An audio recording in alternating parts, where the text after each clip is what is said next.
سوال ہے کہ کیا کسی دیوبندی یا وہابی کو دوست بنا سکتے ہیں؟ جی نہیں۔ اللہ تعالیٰ کا فرمان ہے وَمَن يَتَوَلَّهُم مِّنكُمْ فَإِنَّهُ مِنْهُمْ، ترجمہ کنز الایمان، تم میں سے جو ان سے دوستی رکھے گا وہ بے شک انہی میں سے ہے۔ اور رسول اللہ صلی اللہ تعالیٰ علیہ وسلم نے ارشاد فرمایا ایاکم و ایاہم لا یضلونکم ولا یفتنونکم، او کما قال صلی اللہ علیہ وسلم،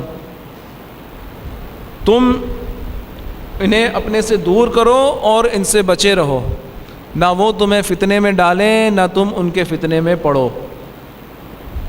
اور ایک بہت زبردست منطقی بات مولا کائنات شیر خدا حضرت علی کرم اللہ تعالی وجہ الکریم ورضی عنہ نے ارشاد فرمائی الاعداء ثلاثۃ، دشمن تین ہے، دشمن تین ہے، عدو کا تیرا دشمن، عدو صدیق کا تیرے دوست کا دشمن، و صدیق عدو کا اور تیرے دشمن کا دوست۔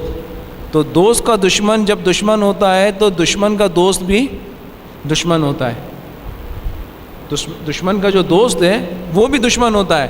تو بد مذہبوں سے دوستی یہ اسلام سے دشمنی کی علامت ہے۔